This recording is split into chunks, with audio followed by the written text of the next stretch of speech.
Voy a hablarles muy rápidamente del tema del que está anunciado en la conferencia, que es esta panorámica mundial de la educación ambiental. Pero como decía el biólogo Santa María, para centrarme pues en resultados concretos de una investigación que creo que pueden ser más interesantes que el escuchar pues reuniones o conferencias internacionales de cómo está el campo de la educación ambiental a nivel mundial.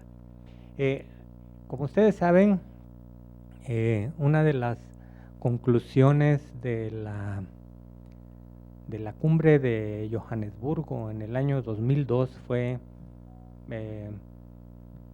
proponer a la Asamblea General de Naciones Unidas que se dedicara un decenio de la educación para el desarrollo sustentable.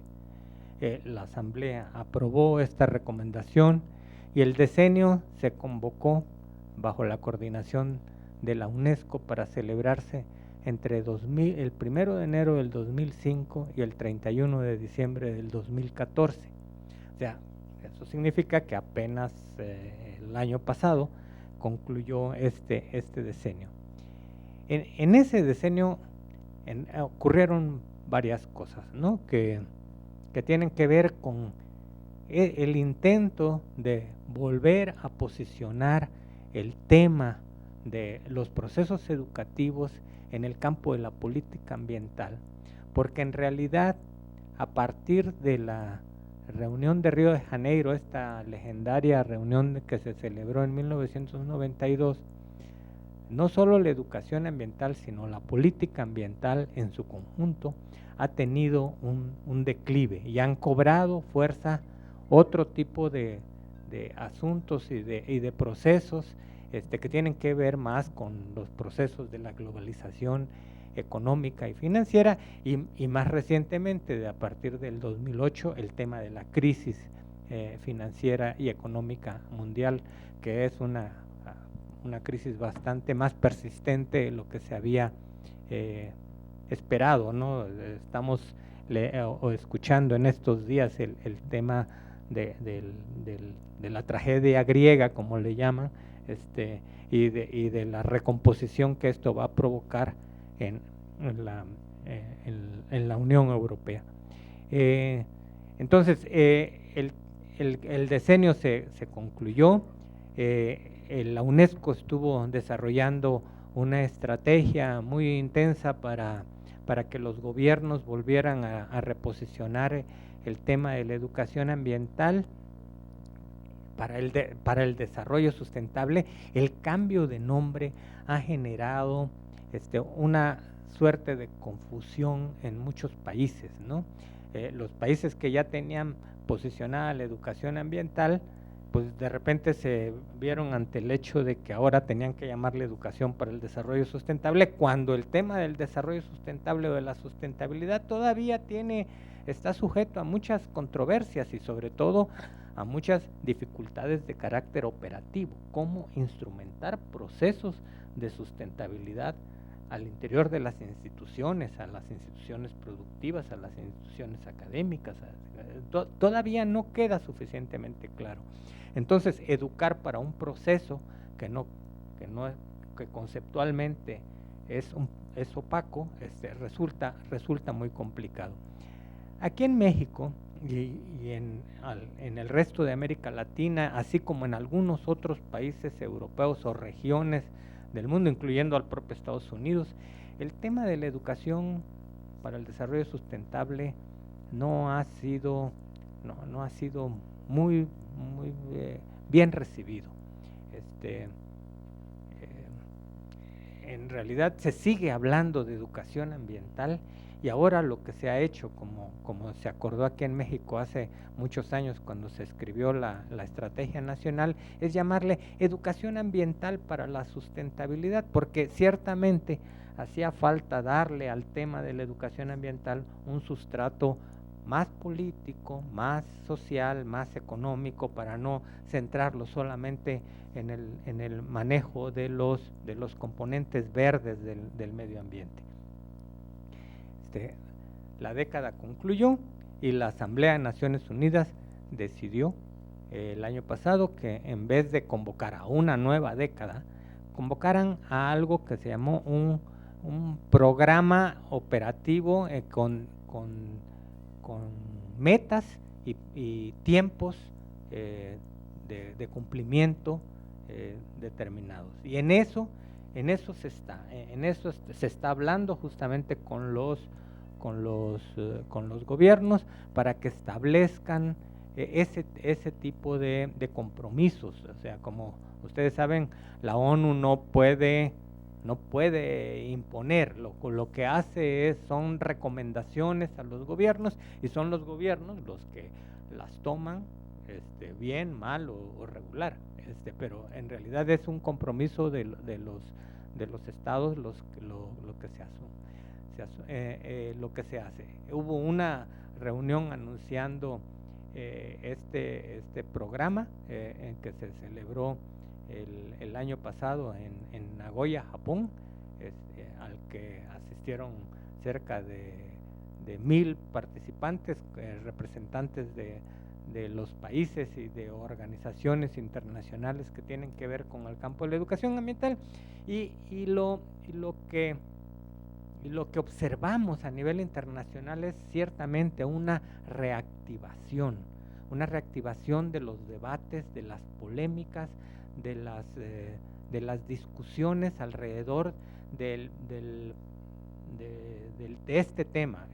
Incluso la revista, el Journal of Environmental Education, que se publica en Estados Unidos, promovido por la Asociación Norteamericana de Educación Ambiental, va a publicar próximamente un número dedicado justamente al debate entre la educación ambiental y la educación para el desarrollo sustentable, un debate que ya no se había visto durante los últimos 5 años al menos, pero que es muy necesario para seguir aclarando las estrategias que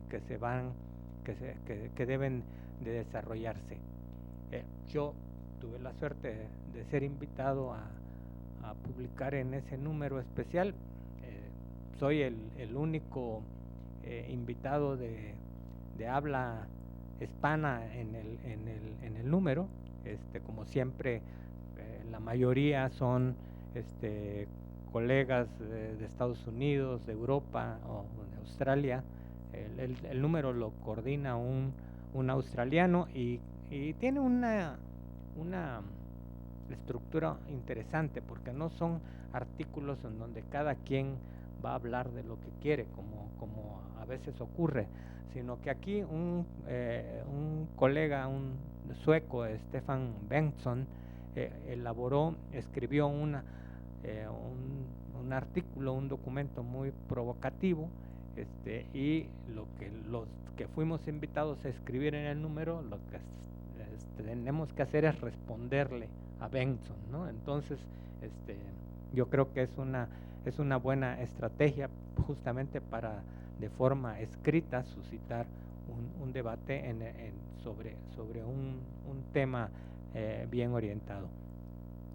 Pero algo de lo que yo comento en ese artículo, cuyo borrador ya entregué, es justamente la orientación que el tema de la educación ambiental está siguiendo en nuestro país y en la región de América Latina y el Caribe.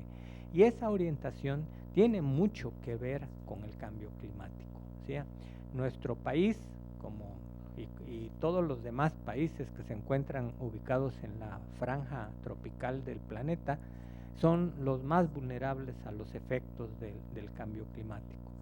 Y consecuentemente, aunque todavía el tema no cobra la importancia que debiera de tener en el marco de la política, aunque todo el mundo habla del cambio climático, en realidad, al igual que el medio ambiente o la sustentabilidad, se habla, pero no se incorpora en la acción institucional como debiera de ser.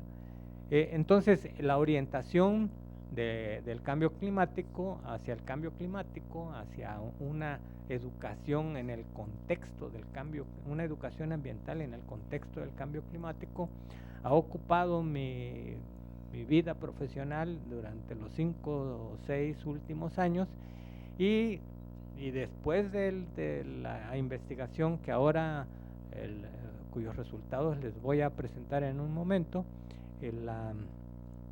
el problema nos llevó a los temas de vulnerabilidad, riesgo y resiliencia social. Cómo trabajar con las comunidades que son recurrentemente afectadas por eventos climáticos extremos.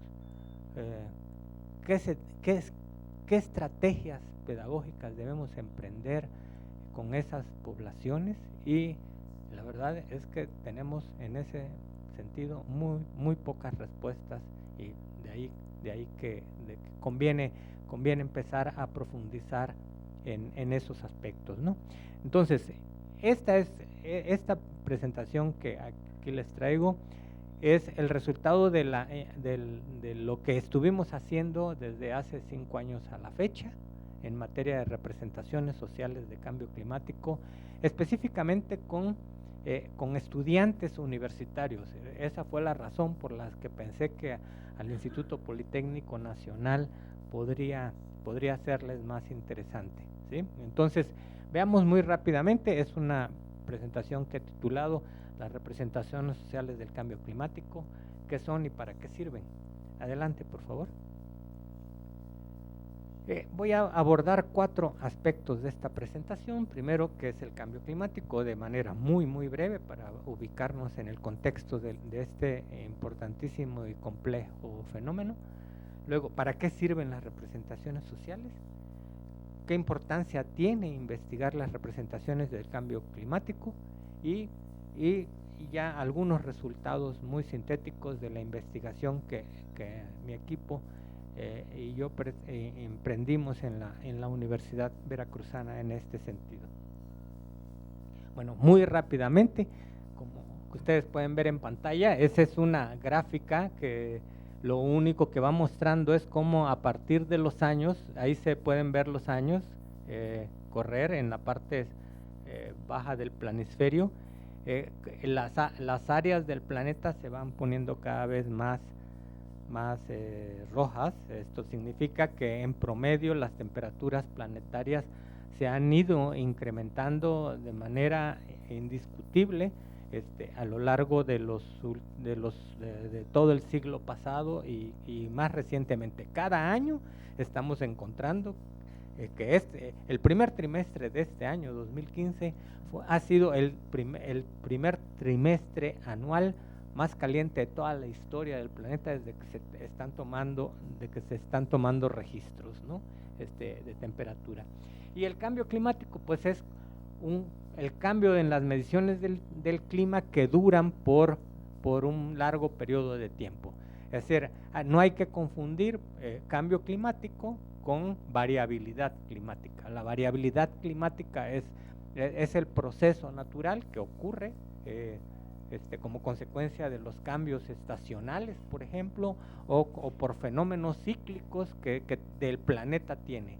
Este cambio climático es un fenómeno diferente que tiene que ver con una gran cantidad de acumulación de gases de efecto invernadero en la atmósfera, que está generando cambios permanentes, cambios de plazos más largos, y que están afectando los ciclos de precipitación, de los patrones de viento, las corrientes oceánicas, los procesos de sequía. La siguiente, por favor.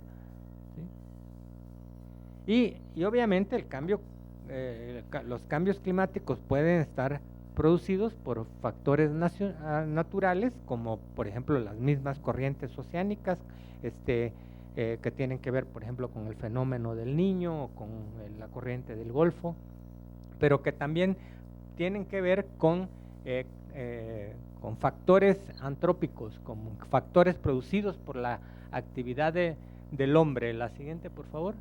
Que entonces el origen del cambio climático, las causas del cambio climático son dobles, son naturales y son antrópicas, pero las antrópicas son considerablemente mayores que las naturales. O sea, la erupción de un volcán en el planeta que genere grandes cantidades de ceniza a la atmósfera va a provocar cambios atmosféricos importantes, pero nada que ver con la cantidad de emisiones de gases de efecto invernadero que se producen como consecuencia de la combustión de combustibles fósiles, ¿no? Entonces, las actividades humanas, los estilos de vida, como aparece ahí en esa pequeña imagen, el consumismo exacerbado que actualmente tenemos, es lo que está en el fondo de este fenómeno. La siguiente, por favor. ¿Sí? Entonces, ese cambio climático se expresa en la forma de un calentamiento global, pero el cambio climático es más que el calentamiento global. No es lo mismo hablar de cambio climático que calentamiento global, aunque el calentamiento global, la siguiente por favor, el calentamiento global está comprendido en ese fenómeno de cambio climático. Entonces, en la temperatura media de la superficie terrestre ha subido más de 0.6 grados centígrados durante los últimos años del siglo XIX hasta la fecha. Se prevé que aumente entre 1.4 y 5.8 grados centígrados para el año 2100. Esto habla de distintos escenarios. Quiero detenerme un momento aquí para explicar el asunto. Uno podría decir, bueno, pero ¿qué son 0.6 grados centígrados de incremento de la temperatura cuando en la mañana aquí en la Ciudad de México podemos amanecer a 10 grados y subir hasta 25 a las 3 de la tarde? Son 15 grados de diferencia. No tiene comparación, 6 grados. Bueno, la diferencia aquí es que cuando nosotros hablamos de los cambios de temperatura a lo largo de un día, estamos hablando de tiempo, del tiempo atmosférico, ¿sí? El problema es que en español el hecho de que le llamemos tiempo a dos cosas que son diferentes genera mucha confusión. Le llamamos tiempo al tiempo cronológico y le llamamos tiempo también al tiempo meteorológico.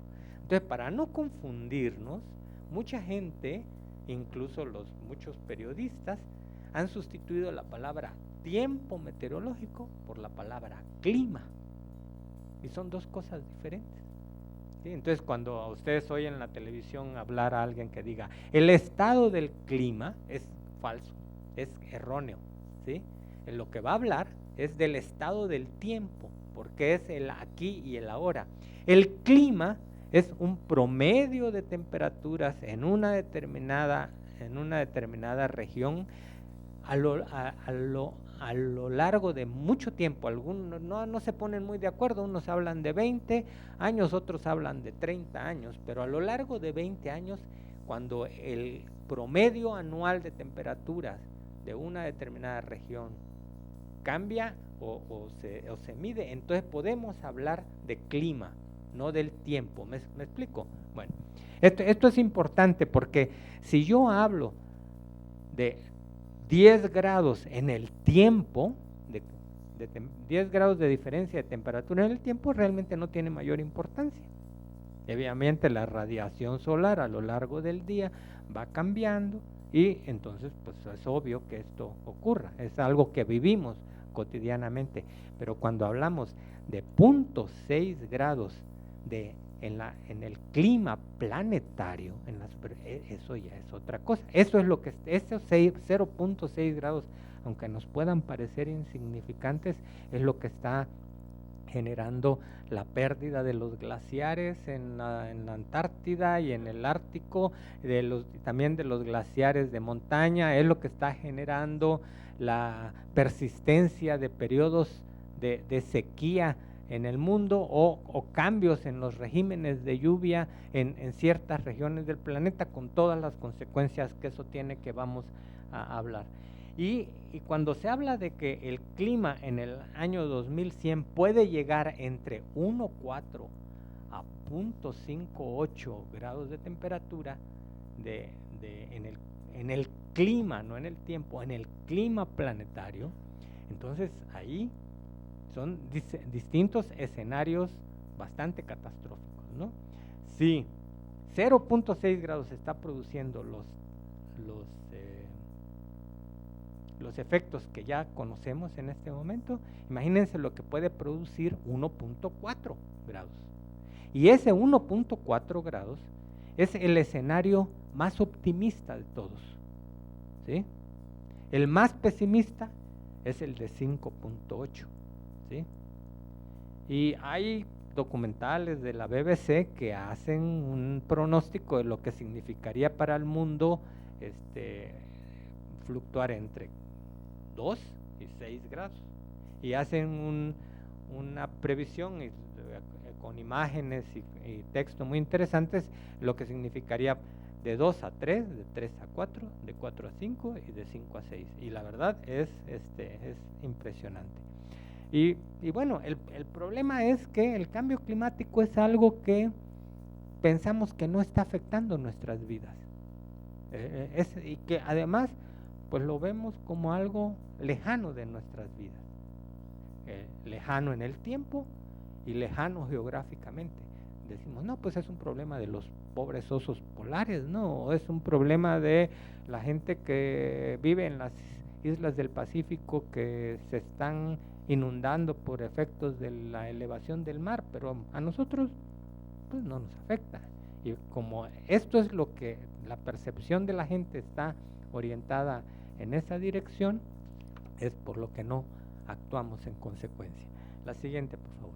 Entonces, es un fenómeno natural. Ustedes han visto seguramente ese diagrama muchas veces en la televisión, en los impresos, ¿no? De cómo se produce un efecto invernadero, o sea, la acumulación de gases en la atmósfera actúa como los invernaderos que tienen esta cubierta plástica para evitar dejar salir el sol, la luz del sol y la humedad, la temperatura, y entonces los gases quedan encerrados en la atmósfera terrestre en una mayor proporción. Y los gases son lo siguiente, por favor, pues lo que le llaman gases de efecto invernadero son pues todos esos que aparecen ahí.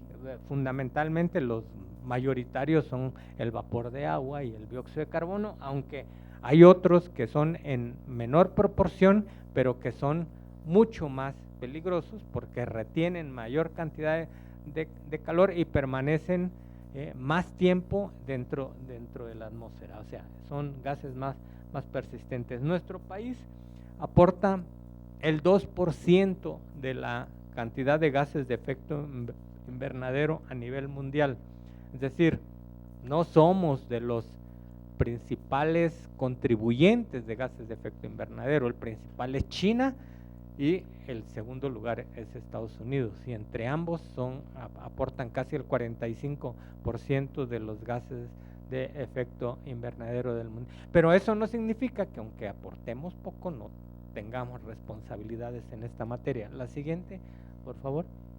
Ahora, lo que siendo la atmósfera un bien común, es un bien de todos los seres vivos, no solo de la especie humana que habitamos el planeta, pues el asunto es una resolución que no pasa, como mucha gente cree, por el desarrollo científico y tecnológico, no pasa por una solución de la tecnociencia, pasa por una solución social. Y por eso es tan importante el que todos estemos involucrados. El siguiente, por favor. Estemos involucrados en la medida en que es un problema que no es que vaya a ocurrir dentro de 10 o 20 o 100 años, es un problema que ya lo tenemos aquí, y aunque para muchos pueda ser imperceptible, es un asunto real que no puede verse de manera grave, pero las manifestaciones del fenómeno lo que están provocando es que está agravando otros problemas que ya se encontraban en nosotros, como la crisis alimentaria, o sea, para la producción de alimentos, que ya tiene sus propias causas y sus propias características. El hecho de que una gran cantidad de superficie agrícola se esté destinando, por ejemplo, para la producción de granos que se destinan a la producción de combustibles, ya de por sí es un problema. A los problemas que ya teníamos de la pérdida de suelo y la escasez de agua en grandes regiones del planeta, eso era ya un problema, pero ahora se está incrementando. Lo mismo está pasando con la biodiversidad o con la desigualdad social, ¿no? El cambio climático está contribuyendo a incrementar los problemas de pobreza y de desigualdad a nivel mundial y a generar estos fenómenos que sí son nuevos, como lo que les llaman los refugiados ambientales, ¿no? De gente que está siendo desplazada de las regiones que están siendo más afectadas por fenómenos climáticos extremos y que antes había refugiados por motivos de guerras o por motivos económicos, pero no por motivos ecológicos, ambientales, como los que ahora estamos viendo. La siguiente, por favor. ¿Sí? Y de ahí que, siendo un problema social, los procesos educativos cobren una importancia fundamental. Si esta solución no pasa solamente por problemas de desarrollo científico y tecnológico, sino que es un problema social, la educación entonces ahí desempeña una importancia muy grande en este proceso. La siguiente. Entonces, esto me sirve de entrada para hablar de las representaciones sociales, ¿no? Hay muy grandes rasgos. Las representaciones sociales es una propuesta que desarrolló un científico belga que acaba de fallecer, que se llamó Serge Moscovici, y que a partir de ahí se desarrolló toda una teoría sobre las representaciones sociales. El tema de las representaciones es más antiguo que las representaciones sociales, pero la propuesta de las representaciones sociales es a partir que se está hablando a partir de Moscovici. ¿Y qué es una representación social? Bueno, pues como lo pueden ustedes leer ahí, es una forma de sentido común que hacemos sobre la realidad, que hace la realidad inteligible. Es un conocimiento práctico que nos ayuda a movernos en el mundo social y que es en lo que nos basamos para tomar decisiones en la vida diaria. Es decir, cuando nosotros tomamos decisiones que nos afectan todos los días, no acudimos a la información científica que poseemos sobre esos problemas. Tomamos decisiones casi en automático a partir de las representaciones sociales que tenemos sobre las cosas, sobre los procesos.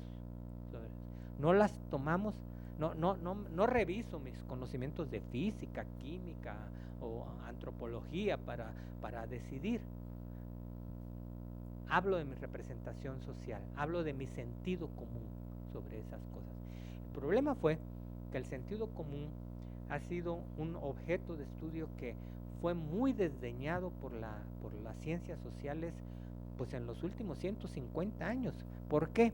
Porque el sentido común se opuso, el conocimiento del sentido común se opuso al conocimiento científico.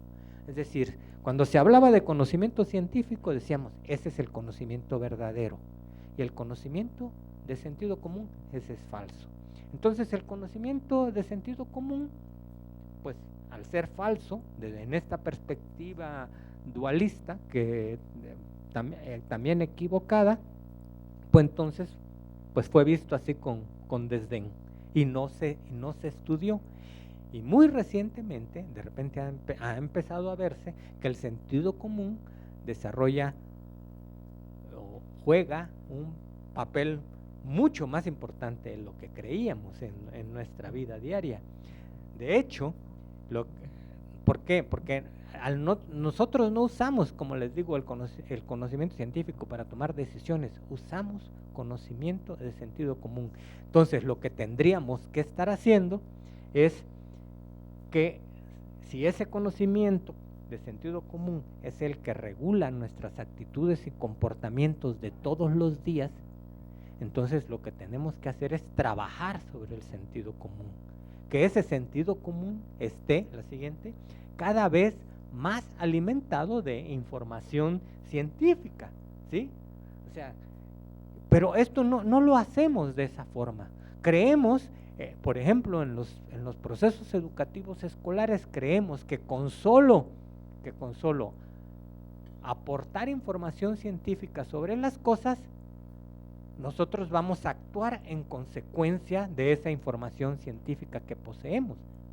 Y eso lo hemos visto no solo en nosotros mismos, sino en todos nuestros estudiantes, que, por ejemplo, gente como el doctor Mayagoita y yo, que hemos tenido muchos estudiantes a lo largo de nuestra vida, lo vemos así. O sea, la alfabetización científica per se no afecta el comportamiento de las personas. ¿No lo han visto ustedes todos los días? Por ejemplo, uno puede tener toda la información que quiera sobre los daños que causa el cigarrillo a nuestra salud. Lo que sea, toda la información la tenemos. Y sin embargo, ¿qué hace mucha gente? Sigue fumando. ¿Qué es lo que pasa? No está usando la información científica que posee para tomar decisiones, incluso en aspectos que dañan seriamente su salud. Eso es grave, ¿no? Pues imagínense, para todas las demás cosas de nuestra vida, en temas ambientales, no estamos entonces utilizando esa información que en la escuela nos están, o que nosotros adquirimos por nuestra cuenta todos los días para tomar decisiones. Lo que tenemos que hacer es cómo hacer que ese conocimiento científico, esa alfabetización científica, se convierta en sentido común. Y esto es algo que todavía no estamos discutiendo bien en los procesos educativos, porque si esa información científica se convierte en sentido común, en eso que tomamos para tomar decisiones, entonces nuestras actitudes y comportamientos van a ser mucho más consistentes. ¿Me explico? La siguiente, por favor. Entonces, esa es la idea de trabajar justamente las representaciones sociales.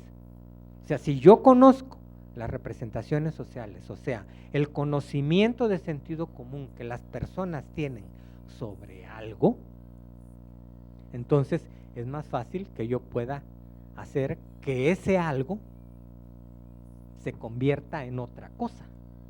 En este caso, el cambio climático. ¿Qué es lo que nosotros queremos estudiar de las representaciones sociales de cambio climático? Pues la información de la representación social, o sea, cómo la gente se informa sobre el cambio climático, ¿sí? ¿Qué sabe? ¿A través de qué mecanismos se informa? Si confía o no de esos instrumentos o procesos o mecanismos a través de los cuales se informa. ¿Qué vacíos tiene de la información? ¿Sí? Entre varias otras cosas, ¿no? Los mitos, las teorías implícitas o las concepciones erróneas. Los distintos autores le llaman de distintas formas a esto. Luego, otra cosa que nos interesa es el campo de la representación, o sea, cómo jugamos con esa información, cómo la articulamos en nuestros procesos cognitivos, o procesos psicológicos en cada uno de nosotros, con qué se relaciona, ¿sí? Y por último, ¿qué hacemos? Las actitudes que tenemos a partir de esa información. ¿Qué hacemos con eso, con esa información, si es que se incorpora a la representación social? ¿Sí? Entonces, en el caso del cambio climático, tenemos ese diagrama que ustedes ven en pantalla, que es un problema que afecta muchas esferas de nuestra vida, desde las decisiones políticas, de las cumbres internacionales, la esfera de nuestra vida cotidiana, la percepción de tiempo, del clima, de los medios de comunicación, la información científica disponible, todo eso está ahí. No me puedo detener en la explicación de ese diagrama, pero la conferencia se les va a quedar para si después quieren trabajar sobre ella. La siguiente, por favor. Entonces, a partir de eso es que emprendimos una investigación. Una investigación en la que nosotros nos interesaba como equipo de investigación. Esta es una investigación que fue financiada por el gobierno mexicano a través del CONACYT. Primero, ¿qué tanto se reconocía el problema del cambio climático y su magnitud? ¿Sí? La segunda es si se valoraban los riesgos actuales del fenómeno y los potenciales. La siguiente, ¿cómo se informaban sobre el tema? En este caso, los estudiantes universitarios. Segundo, ¿cómo se incorporaba la información científica recibida sobre el cambio climático? Y después, las medidas de adaptación, o sea, las actitudes voluntarias que los estudiantes desarrollaban a partir de esa información detenida. ¿Y todo por qué? Porque nos interesaba estudiar las prácticas cotidianas de educación ambiental relacionadas con la mitigación de gases de efecto invernadero, y después conocer las barreras y disposiciones que los estudiantes tienen para cambiar en relación con el fenómeno. Pero esto está aplicado a cambio climático, pero lo podemos aplicar a cualquier cosa, ¿no? A las disposiciones hacia el arte, hacia el estudio, hacia la disciplina, hacia alguna disciplina científica. O sea, es lo que nos permite el estudio de las representaciones sociales. Orientar mejor nuestros procesos educativos en función de cómo están las representaciones de los estudiantes. La siguiente, por favor. Entonces, lo que hicimos fue primero hacer un acopio de las representaciones sociales, para desarrollar estrategias pedagógicas y materiales educativos más apropiados, partiendo de la premisa, como les digo, de que conociendo las representaciones sociales sobre el cambio climático que posee la población destinataria, en este caso los estudiantes, se podrán desarrollar mejor programas de comunicación educativa, de educación, y que propicien con una mayor garantía las actitudes y los comportamientos que esperamos, ¿sí? Fíjense, ha habido un montón de investigaciones, conozco varias en Inglaterra y en España, que están ahorita evaluando por qué, después de 30 años de haber impulsado procesos de educación ambiental y ahora procesos de educación para el desarrollo sustentable, la gente sigue sin tener los cambios que estábamos esperando, ¿sí? O sea, es más de una generación trabajando sobre la gente. Cuando la educación ambiental se empezó a trabajar en las escuelas aquí en nuestro país, se decía, no, los niños van a educar a sus padres. Bueno, esos niños de ahora son adultos, y lo que vemos es que han reproducido muchas de las conductas que los padres tenían, y no se dieron todos los cambios, que se han dado algunos cambios, es verdad, pero no todos los que nosotros esperábamos. ¿Qué ha pasado? Pues que algo hicimos mal. No orientamos bien nuestros procesos educativos en la dirección correcta. Como les decía hace un momento, pensábamos que con solo informar sobre los problemas del medio ambiente y de los ciclos y procesos dinámicas de la naturaleza, la gente en automático iba a cambiar. Y eso no ocurrió así, ni a nivel de la primaria, ni a nivel de la educación superior. Entonces, tenemos que intentar algo diferente. Y esta es una propuesta en ese sentido, ¿no? Porque el conocimiento de la representación de una población X puede generar una mejor estrategia que incida en los valores, comportamientos y actitudes de esa población. ¿Sí? La siguiente. Entonces, lo que hicimos fue pues una muestra para seguir con todos los requerimientos de una investigación científica. Hicimos una muestra en todos los campus de la Universidad Veracruzana, ¿sí? Distinguimos la muestra de estudiantes de posgrado de los estudiantes de licenciatura, porque nos interesaba ver si alguien con más estudios tenía representaciones sociales diferentes. Y hicimos aplicamos un enfoque de género para saber si las mujeres y los hombres tenían representaciones diferentes, y también muestreamos en función de las áreas disciplinarias para ver si, por ejemplo, los estudiantes de las disciplinas químico-biológicas tenían representaciones sociales diferentes de las que estudiaban medicina o de los que estudiaban ciencias administrativas y sociales, ¿sí? O sea, en la muestra consideramos todos estos distintos aspectos para conocer este asunto. La siguiente, ¿sí? Encontramos lo siguiente.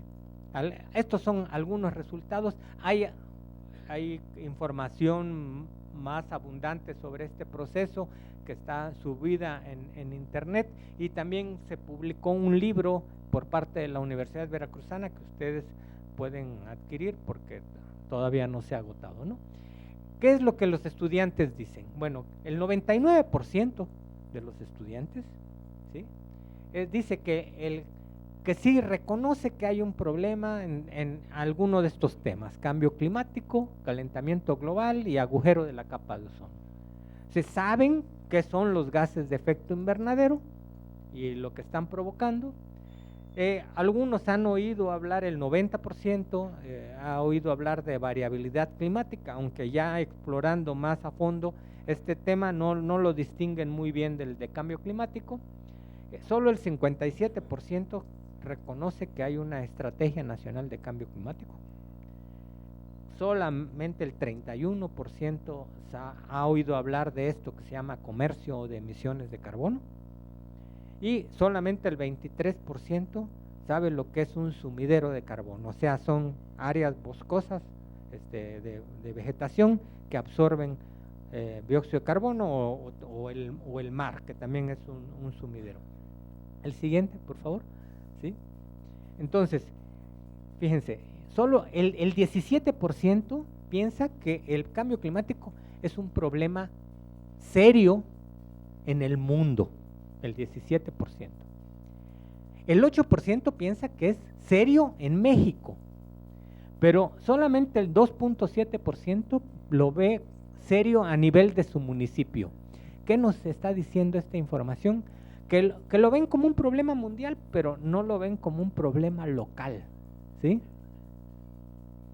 Muy poquitos lo están viendo como un problema local. O sea, es decir, que el problema los estudiantes universitarios lo están viendo como algo que está lejos de mí, ¿no? que no me afecta, ¿sí? Luego, hicimos algunos ejercicios a partir de imágenes que nos pudieran confirmar esa situación, ¿sí?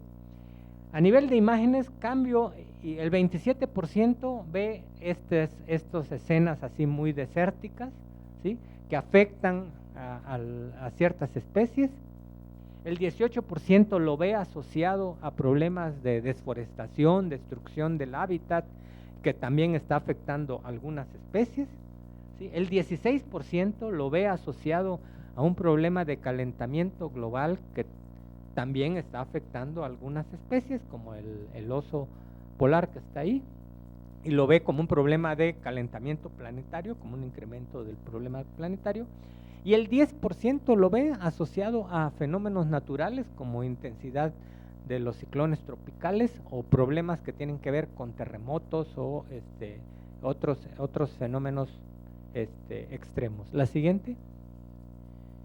¿Cómo lo reconocen? Bueno, pues sí, fíjense, aquí hay bastante consistencia con la información que aporta el Panel Intergubernamental de Cambio Climático, que es una organización de más de 2.500 científicos que comparten información para hacer reportes quinquenales sobre la situación mundial, ¿sí?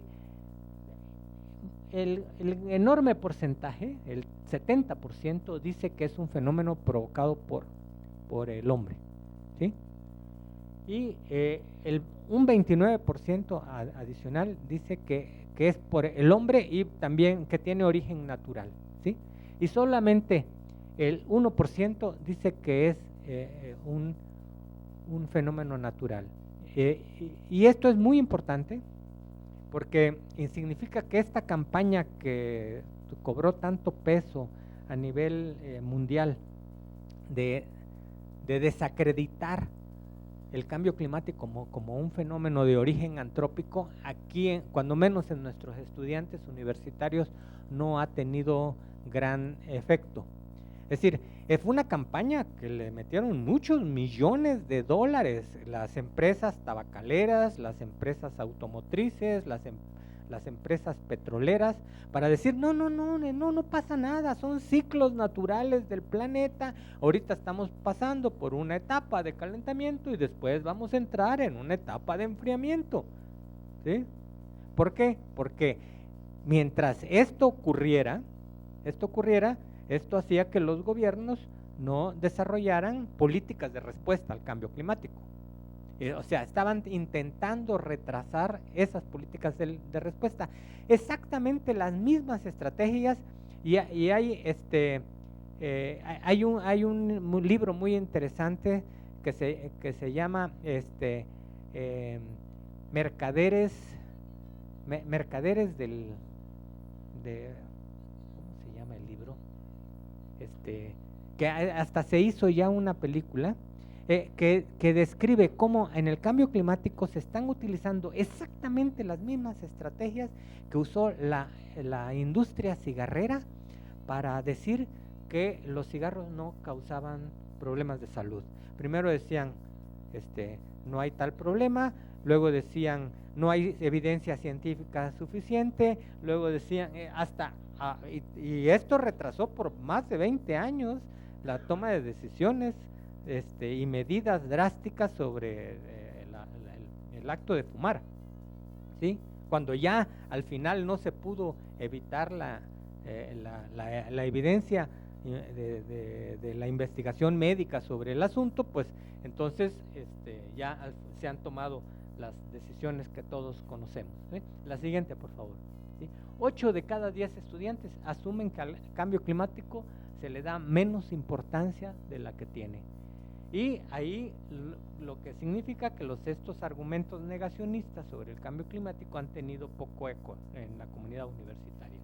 Y como decíamos, hay argumentos muy poderosos al respecto, ¿sí? La siguiente,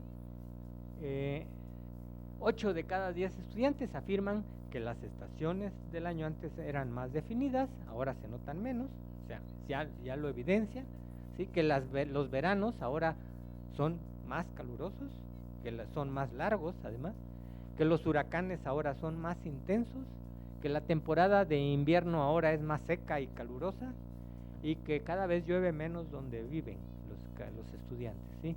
O sea, tienen claras estas percepciones físicas, pero no tienen claro que estos fenómenos están relacionados con el fenómeno del cambio climático.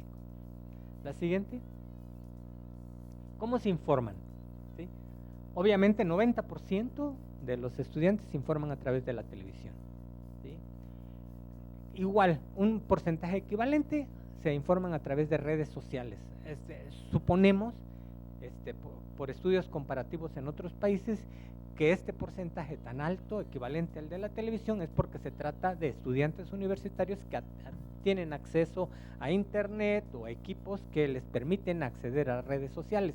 Seguramente este porcentaje es más bajo, como lo ha demostrado otra evidencia científica en el caso de la población de jóvenes que no tienen estas facilidades. 70% se han oído hablar de cambio climático a través de sus actividades escolares o conferencias, 70% a través de medios y 60% a través de la radio. La siguiente, ¿sí? Y estas son los porcentajes más específicos, ¿sí? Y estas fuentes de información contribuyen mucho a modelar las representaciones sociales. Y fíjense, es muy serio que la mayor parte de los estudiantes se estén informando a través de la televisión. ¿Por qué? Porque quienes informan sobre cambio climático a través de la televisión son personas no científicas que tienen muchas concepciones erróneas, y que dicen además muchas barbaridades. Este asunto de los medios está también ya estudiado a nivel internacional, Y obviamente se ve que resulta un problema muy serio, ¿no? La siguiente. A ver, los grupos de referencia, o sea, ¿con quiénes hablan del tema los estudiantes? ¿Sí? Bueno, con profesores, amigos y familiares, en un 70% hablan del tema. Hay muchos que no hablan del tema del cambio climático, ¿no? El 66% hablan con ecologistas o periodistas, o en este diálogo a través de la prensa, ¿sí? Y solamente 20% ven a los funcionarios de gobierno, políticos y nacionales hablar del tema de cambio climático. Pero esta otra gráfica que aparece abajo es muy importante, ¿sí? ¿A quiénes le dan más confiabilidad? ¿A quiénes le creen los jóvenes universitarios?